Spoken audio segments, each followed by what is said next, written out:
Hey everyone, happy Friday and welcome to Cooking with Miss Cindy. I'm Miss Cindy. Today's recipe is perfect for you if you are hungry and in a hurry. It is a 15-minute lasagna, and when I say 15 minutes, I mean 15 minutes from beginning to end, from when you start making it to when you are done cooking it. This is a very easy recipe and it's very adaptable to the stuff that you have in your fridge and your pantry. So, as usual, this is a recipe that involves no oven, no stove, no fuss. It is a one-pot dish that we are going to cook in the microwave. So, I don't know, you're hungry, I'm hungry, let's just get to the recipe. First, I'm going to show you everything you're going to need. You're going to need a microwave-safe bowl or pan, marinara sauce, ricotta cheese, no-boil lasagna noodles. It's very important that these are the no-boil kind. If you get the regular kind, you will have to boil them ahead of time. Parmesan cheese, black pepper, and salt. How could I forget? You're also going to need mozzarella. So the very first thing that we are going to do is either spray down our microwave-safe pan or oil it down with a little bit of oil and a paper towel, which is what I'm going to be doing. It's not a necessary step, but it will make it a lot easier to clean out later. So again, just kind of give it a nice wipe down. If you touch it, it should feel nice and oily. So we're going to put this aside for right now, and we are going to grab our bowl and start mixing. So the first thing you're going to do is you are going to take a half a cup of ricotta cheese, which I already have measured out. It's always really nice to pre-measure things. It helps a lot once it's time to actually get cooking. So you are going to take this half a cup of ricotta cheese and you are going to mix it with half of the Parmesan, so 1 tablespoon. Take a tablespoon. It doesn't have to be a fresh cheese. It can be, I'm adding a little extra more because I like it cheesy. It can be the kind that comes in a can with the green lid that you get right in the pasta aisle. You can get a fresh one if you'd like and grate it yourself, anything like that. So we're going to mix that up. And then we are going to add a half a teaspoon of salt, half a teaspoon, and then a 1/4 teaspoon of pepper. There we go. So 1/4 teaspoon of that, and then give it a mix. I think this is pretty much ready. Now, you can add other things to this. You can add other spices, other seasonings, garlic powder, or Italian spices would be nice, like a nice Italian blend. Parsley, oregano, thyme, rosemary would be lovely. There is a lot that you can add to this. You can also add fresh herbs like parsley, or even, you know, fresh spinach or tomatoes, mushrooms, anything like that. I'm just working with what I've got. But this is a versatile meal, so anything that you like in your lasagna or your pasta, feel free to throw it in. So I'm going to move this aside for now. So now we're going to move on back to our microwave-safe plate. For this, you are going to need a 1/4 cup of marinara sauce. I have some right here, already measured out. And you're going to do this a few layers at a time. So you're going to take some of your marinara. I would say depending on the amount of layers you're going to do, that's kind of how you're going to estimate it. Maybe about a 1/4 to 1/3 of your marinara. And you're going to spoon it right at the bottom. It doesn't have to be a perfectly even layer, just as long as it covers the bottom. And you're going to take your lasagna noodles.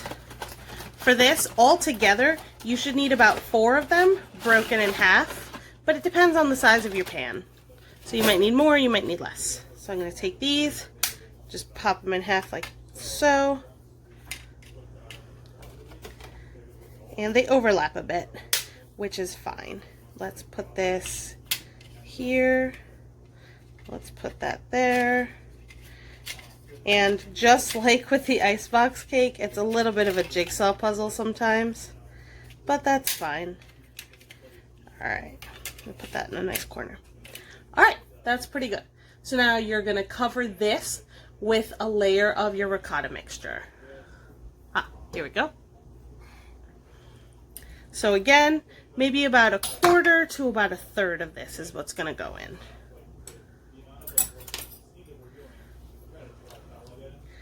You just want it to cover it fairly evenly.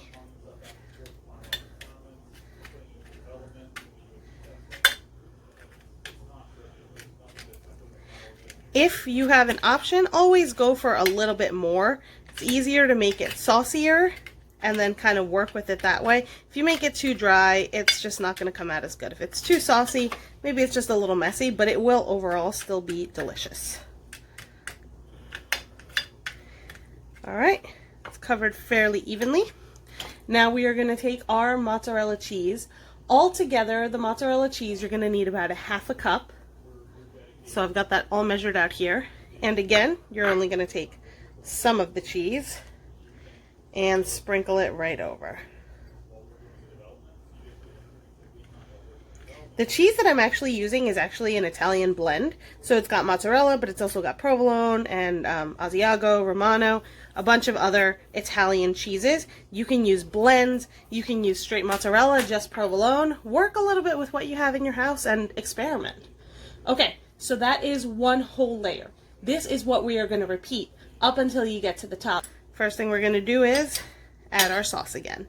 It's always going to go in the same order. It's going to go sauce, noodles, ricotta, then cheese.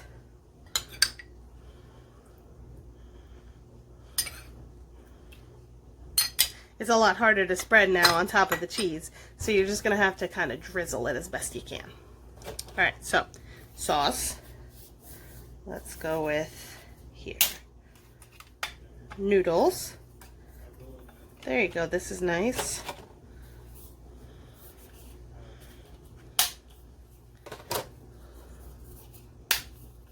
These are actually pretty satisfying to crack, to be honest. Okay, sauce, noodles, ricotta,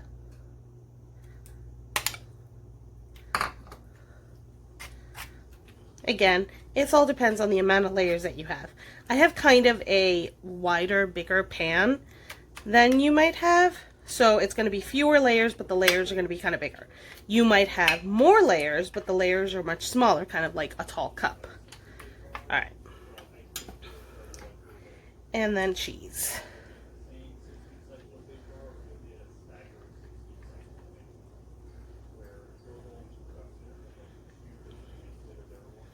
So I'm going to put in one more layer. So for me, 3 layers. You probably might do 4, maybe even 5 or 6. Again, depending on the size of your pan.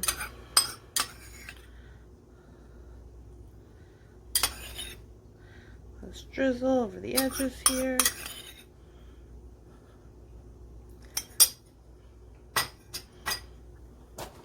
Again, sauce,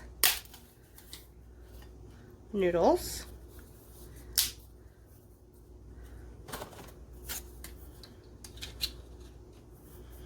ricotta,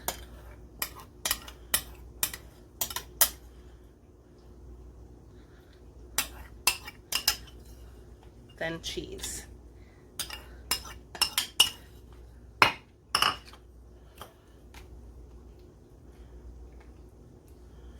The important thing is you just want everything to be covered with a nice layer of moisture. You can even add a little bit of milk to the ricotta to make it slightly thinner if you want it to go a little bit longer and spread a little bit better. I wouldn't do too much because you don't want this to become lasagna soup, which is also delicious, but not what we're making today. And easier to spread. Alright. Ricotta, and then our cheese.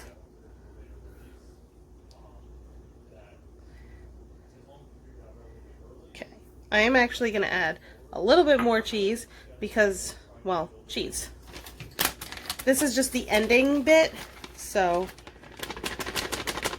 this is the top cheesy layer. That is really nice. And this is where we're going to use our second half of our parm. So another tablespoon. Yours might be easier to spread depending on what kind you have. But I'm actually going to put it in my hand from the spoon and then sprinkle it that way so it's nice and even.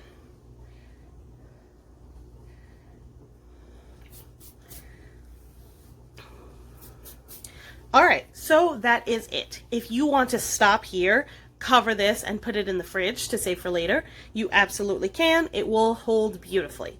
However, if you, like me, are hungry, it's time to pop it in the microwave. And this is going to go in the microwave for 7 to 9 minutes.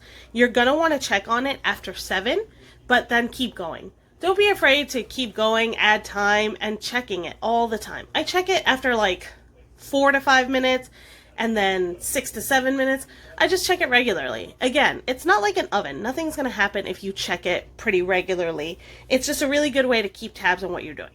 Now, to do this, I'm going to put a microwave safe cover that I already have on it. It's just a plastic cover. If you don't have one, you can always use microwave and heat safe plastic wrap, or even just another kind of big bowl that you can put over. You make sure it's not going to cover it the whole way. You want to, put a little bit of a venting hole in it here or there. But as long as it covers most of it, you're going to want to keep a bunch of that moisture in. So this is going to go into the microwave for 7 minutes. I will see you guys then. Okay, this has been in the microwave for actually about 7.5 minutes. Got a little bit burnedy on the edges here, but I'm not going to complain about it. It's going to be delicious no matter what. So it is all done. I took it out of the microwave very, very carefully using a kitchen towel. You are most likely, like 99% sure, going to need a grown-up for this step. You're going to need someone to make sure that you're carefully taking the very, very hot pan out of the oven and letting it cool. This has been cooling on my countertop for about 8 minutes at this point, I want to say. So I'm going to cut into it just so that you guys can see, but I'm actually probably going to let it cool for at least another 5 minutes. A good 10 to 15 minute cool time is probably best. This is very hot. I cannot state that enough. All right, let's see what it looks like. I'm going to take my little spoon, doop in there. You're going to want to feel it. When you feel with your spoon, you're going to feel that the noodles are either hard or they're nice and soft. You shouldn't hear crunching. You shouldn't feel crunching. All right. Carefully make sure to get through all the way. Oh yeah, you get a nice chunk, and you see this is a nice multi-layered lasagna. Again, I'm going to continue letting it cool, but I'm going to cut it into kind of small chunks so we can have little samples of it throughout. You'll see that melted cheese throughout. It's nice and saucy. It's not dry. This is going to be delicious. Alrighty, you guys, easy peasy. See, I told you it was going to be fast and easy. So my lasagna is actually still cooling on my counter because, as I said before, it is boiling hot. You want to be very, very, very, very careful with it. So I'm probably going to let it cool at least another few minutes before I dig in. Once I do, though, I can already tell it's going to be awesome because it already smells incredible in this kitchen. I really wish smell-o-vision was a thing right now. So, as usual, if you guys have made anything from Tween Tuesday or Cooking with Miss Cindy, I would love to see it. So please drop me a line at this email address right here. Thank you so much. I'm really looking forward to hearing from you guys. So I will see you guys next week on Cooking with Miss Cindy, and until then, bon appetit.